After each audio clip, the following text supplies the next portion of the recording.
Chris में प्यारे भाई और बहनों, आज हमारा देश और हम सभी 75वां गणतंत्र दिवस मना रहे हैं। हमारे देश आजाद होने के बाद हम हमारे ऊपर अधिकार जताते हुए अपने देश को गणतंत्र देश के रूप में अपनाया और उसका 75वां सालगिरह है। इस परिप्रेक्ष्य में प्यारे भाई और बहनों, हम जानते हैं कि लाल किले में बहुत बड़ा आयोजन होता है और एक प्रकार हमारे देश की तरक्की और हमारे देश की शक्ति का प्रदर्शन वहां पर होता है। इस परिप्रेक्ष्य में ईसाई समाज हमारे देश के लिए कितनी जरूरी है, इस पर मनन करना शायद सही है। पिछले आजादी के पर्व के अवसर पर मैं पवित्र मिस्सा किया था और शायद उस समय मैंने कलीसिया के योगदान के बारे में मेरी बातें रखी थी और काफी लोगों ने उन बातों को सुना है। आज ईसाई समाज, ना सिर्फ ईसाई समाज, माइनॉरिटीज को स्टिग्मेटाइज किया हुआ है। अगर हम हमारी ही बात की जाए, ईसाई समाज ऐसे माना गया है कि हम लोग कन्वर्शन के लिए यहां पर आए हुए लोग हैं, हमारा और कोई मकसद ही नहीं है। तो इसलिए हम जो कुछ करते हैं वो सारी चीजों को कन्वर्शन का उस चश्मे से देखने को या दिखाने की बहुत बड़ी साजिश एक प्रकार सफल होता हमें दिखाई देता है। इसका सबसे ताजा उदाहरण हमारे ही प्रदेश में कुछ ही दिन पहले एक पुरोहित को अरेस्ट किया गया था क्योंकि वह एक हॉस्टल का संचालन करता था और क्रिश्चियन हॉस्टल था और क्रिश्चियन प्रार्थनाएं वहां होना स्वाभाविक बात थी और इसलिए अन्य कोई बात वहां पर नहीं निकली। उनके ऊपर कन्वर्शन का गलत आरोप लगाकर उन्हें बंद कर दिया गया। यह आजकल आम बात है। हमारे अनेक पास्टर लोग वो सिर्फ विश्वासी है और प्रार्थना करने के लिए एकत्र होने के कारण उन्हें बंद किए जाने लगे हैं। जब हम गणतंत्र देश है जहां पर सबकी आजादी है, धार्मिक आजादी है, क्या हम प्रार्थना करने के लिए किसी को गैर कानूनी मानना सही है?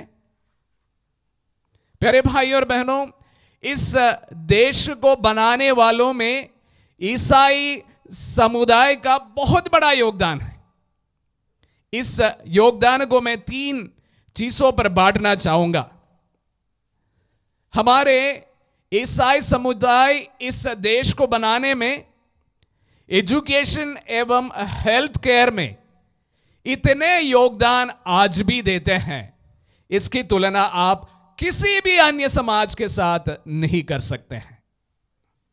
एजुकेशन के क्षेत्र में अगर बात की जाए, विश्व के सबसे ज्यादा स्कूली बच्चे हमारे देश में हैं।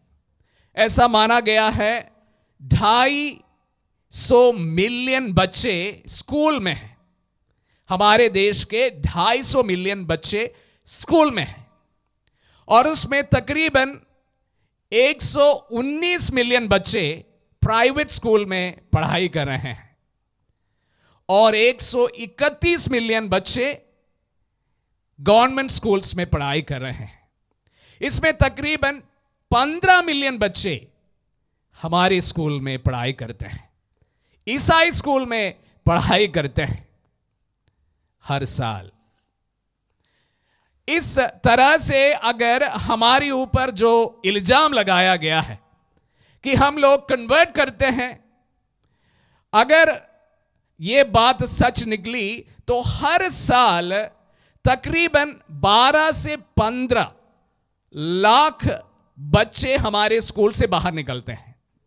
उनकी जांच किया जाए और उस पर जिस तरह से बेंगलोर के आर्च बिशप ने गवर्नमेंट को चुनौती दी है कि उसमें देख लिया जाए कि कितने लोग ईसाई बन गए हैं, उससे हमें पता चलेगा कि ये जो इल्जाम हमारे ऊपर साजिश के रूप में लगाए गए हैं कितने झूठे हैं।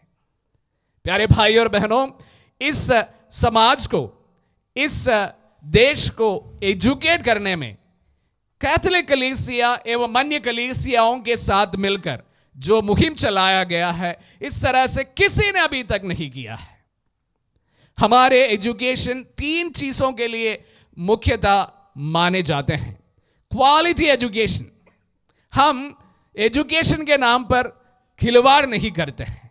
हमारे जो भी इंस्टीट्यूशन होगा, मैं दावे के साथ कह सकता हूं वहां पर क्वालिटी एजुकेशन इंपार्ट किया जाता है, साइंटिफिक एजुकेशन वहां पर इंपार्ट किया जाता है। हम वर्ल्ड क्लास सिटीजन्स को बनाते हैं। क्वालिटी एजुकेशन के लिए हमारे स्कूल्स, हमारे एजुकेशन सिस्टम आज भी विश्व भर में अपना नाम कमाया हुआ है। उसी के साथ साथ हमारे एजुकेशन सिस्टम एक्सेसिबिलिटी के लिए माना जाता है। एक्सेसिबिलिटी का मतलब होता है कि हमारे एजुकेशन के संस्थाएं हमारे देश के कोने कोने में आपको मिलेंगे।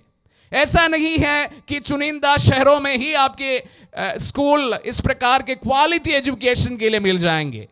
आप जहां कहीं पर भी जाइएगा भारत के कोने कोने पर, वहां पर हमारे स्कूल अवश्य मिलेंगे और वही शिक्षा जो बड़े बड़े स्कूलों में दिया जाता है, वही क्वालिटी एजुकेशन आपको वहां पर भी प्राप्त होगा।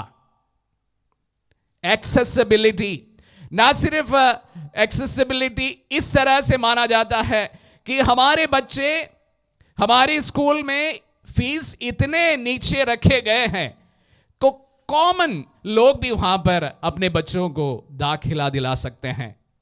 क्वालिटी एजुकेशन कभी कभी इतने कॉर्पोरेट हो गए हैं कि वहां पर दाखिला लेना कॉमन व्यक्ति के लिए आज संभव नहीं होता है। लेकिन हमारे स्कूल्स में अभी भी हम इस बात का ध्यान रखते हैं जब फीस उसका हम निर्णय करते हैं कि वहां पर साधारण सा लोग भी, उनके बच्चे भी एजुकेशन प्राप्त कर ले। इसीलिए हमारे एजुकेशन को एक्सेसिबिलिटी के लिए माना जाता है। उसी के साथ साथ हर कोई कॉन्वेंट स्कूल्स में अपने बच्चों को क्यों पढ़ाना चाहते हैं? क्योंकि वहां पर वैल्यू बेस्ड एजुकेशन दिया जाता है। वहां पर हमारे बच्चों का कैरेक्टर निर्माण के साथ साथ, उनके व्यक्तित्व विकास के साथ साथ मॉरल्स वैल्यू भी इंपार्ट किया जाता है। अक्सर जो कॉन्वेंट एजुकेटेड बच्चे जो होते हैं, वहां पर वे क्वालिटी एजुकेशन के साथ वैल्यू भी हमारे स्कूल्स में से सीखते हैं। इंक्लूसिव एजुकेशन के लिए हमारे एजुकेशन सिस्टम माना जाता है। तो इस प्रकार हमारे एजुकेशन सिस्टम को सारे लोग इसलिए शाबाशी देते हैं क्योंकि ना सिर्फ ये एक व्यक्ति को बनाता है, एक व्यक्ति को सफल बनाने के लिए सारे इंग्रेडिएंट्स हमारे स्कूल में आज भी उपलब्ध है। उसी के साथ साथ सोशल सर्विस एवं ह्यूमैनिटेरियन सेक्टर में कलीसिया का जो योगदान है, अन्य किसी भी समाज का योगदान इसके तुलना में बहुत ही कम ही होगा। ऐसा माना गया है कि 753 हॉस्पिटल कैथोलिक कलीसिया द्वारा संचालित है। 753। उसी के साथ साथ डिफरेंटली एबल्ड लोगों के लिए, जिनको कोई नहीं है, ऑर्फनेज, इस प्रकार के 1229 संस्थाएं कैथोलिक संस्थाएं द्वारा संचालित है। मैं पूरे ईसाई कॉन्ट्रीब्यूशंस नहीं यहां पर गिना रहा हूं। इस प्रकार हमारे सोशल सर्विस एवं ह्यूमैनिटेरियन सेक्टर में जो हमारा योगदान है, शायद गवर्नमेंट के आगे शायद हम निकल जाएंगे। तो ऐसे एक समाज को कन्वर्ट करने का एक प्रोपेगेंडा के तरह देखे जाना शायद उचित नहीं है। हमें हमारी बातों को रखनी चाहिए। और उसी के साथ साथ ईसाई धर्म जो है प्रमोशन ऑफ सोशल जस्टिस के लिए माना जाता है। हम सोशल जस्टिस पर पूर्ण विश्वास करते हैं, इक्वालिटी पर पूर्ण विश्वास करते हैं, सभी के एक होने पर हम गर्व करते हैं और उसी पर आधारित एक समाज के निर्माण का हम सपना देखते हैं। तो प्यारे भाई और बहनों, यही एक गवर्नमेंट का कार्य होता है, अपने सिटीजन्स का, अपने नागरिकों का संपूर्ण विकास। इसी क्षेत्र में कलीसिया भी हमारे देश में बहुत पहले से ही अपना योगदान देते आए हैं। ऐसे एक समाज को कन्वर्शन के नाम पर, कन्वर्शन के सिर्फ उसी के नाम पर एक कालिक पोत जाना सही बात नहीं है। प्यारे भाई और बहनों, भले हम लोग आंखें बंद कर ले और यह विश्वास करने की कोशिश करें कि ईसाई लोग कन्वर्ट करते हैं, लेकिन आज भी हमारे देश में एक भी ऐसा कोई प्रमाणित घटना नहीं है जहां पर हम लोग कन्वर्शन में इन्वॉल्व हुआ हो। प्यारे भाई और बहनों, हम सब मिलकर हमारे देश की तरक्की के लिए आज प्रार्थना करते हैं। और उस समय वेदना के साथ में यह भी तथ्य आप सबों को याद दिलाता हूं कि आज एक साजिश के तहत हम सबको एक कन्वर्ट करने वाले मशीन के रूप में देखे जाने लगे हैं, जो गलत बात है।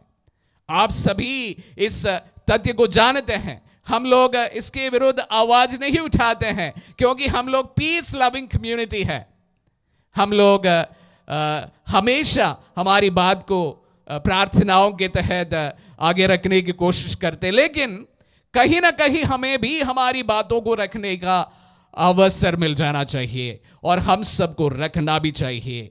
जब हम गणतंत्र दिवस मनाते हैं, 75वां गणतंत्र दिवस मनाते हैं, प्यारे भाई और बहनों, गर्व के साथ हम कहते हैं कि हम भारतीय हैं, और उसी के साथ साथ उतने ही गर्व से हम कहते हैं हम ईसाई हैं, पूर्ण विश्वास के साथ में कि हम जिस तरह से देश के नागरिक हैं, हम प्रभु के संतान भी हैं, उसमें भी हम उतना ही गर्व करते हैं जितना हम इस देश के नागरिक हैं। हमारे खून इस देश के लिए है, इस खून से हमारा वास्ता है, इस देश से हमारा वास्ता है। पूर्ण विश्वास के साथ में जब हम हमारे देश के लिए, तो हमारे देश की तरक्की के लिए प्रार्थना करते हैं, हम उन तमाम संस्थाओं के लिए भी प्रार्थना करते हैं जो हमारे नाम को साजिश के तहत कलंकित करने के लिए लगे हुए हैं। प्रभु ने सद्बुद्धि प्रदान करे। आमीन।